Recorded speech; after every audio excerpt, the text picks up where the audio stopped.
నమస్తే అన్న, అందరికీ నమస్కారం. కువైట్ మరియు గల్ఫ్ దేశాలు మనం చూసుకుంటే యుద్ధాన్ని ముగించడం పైనే ఫోకస్ పెట్టాలని చెప్పేసి అమెరికా అయితే కోరుతూ ఉన్నాయన్నమాట. దీనికి సంబంధించి ఖతారు కీలక ప్రకటన చేసింది. వివరాల్లోకి వెళితే కేవలం హార్ముజ్ జలసంధి సమస్యపైనే దృష్టి పెట్టకుండా ఇరాన్ పైన అమెరికా ఇజ్రాయెల్ చేస్తూ ఉన్న యుద్ధాన్ని ముగించడం పైనే ఫోకస్ చేయాలని చెప్పేసి ఖతార్ విదేశాంగ మంత్రిత్వ శాఖ ప్రతినిధి మాజెద్ ఆల్ అన్సారీ గారు కోరారు.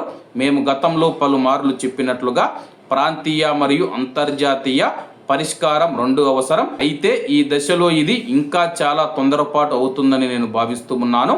మేము ప్రస్తుతం కాల్పుల విరమణ సాధించడం, ఈ ప్రాంతంలో యుద్ధాన్ని ముగించడం మరియు కొనసాగుతూ ఉన్న ఈ సంఘర్షణ అంచు నుంచి ప్రాంతాన్ని వెనక్కి తీసుకురావడం పైన దృష్టి సారించామని చెప్పేసి ఆల్ అన్సారీ వీక్లీ మీడియా సమావేశంలో తెలిపారు.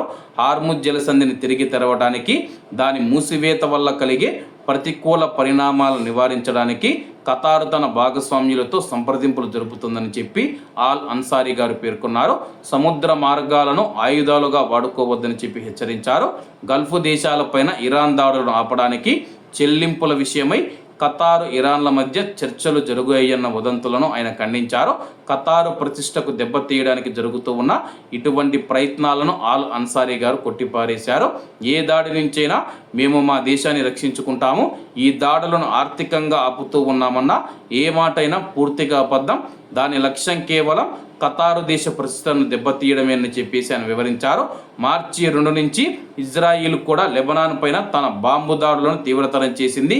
ఈ దాడుల్లో ఆ దేశంలో కనీసం 2089 మంది మరణించారని చెప్పి అమెరికా ఇరాన్ ఒప్పందం పైన పాకిస్తాన్ చేసిన ప్రకటన మొదట లెబనాన్ కాల్పుల విరమణను చేర్చగా ఇజ్రాయిల్ దానిని తిరస్కరించిందని చెప్పేసి పేర్కొనడం జరిగింది. ప్రస్తుతం హార్ముజ్ జలసంధి సమస్యపైన దృష్టి పెడుతూనే యుద్ధం ముగించడం పైన ఫోకస్ చేయాలని చెప్పేసి కువైట్ మరియు గల్ఫ్ దేశాలు కోరుకుంటూ ఉన్నట్లు ఖతారు దేశం ప్రకటించింది.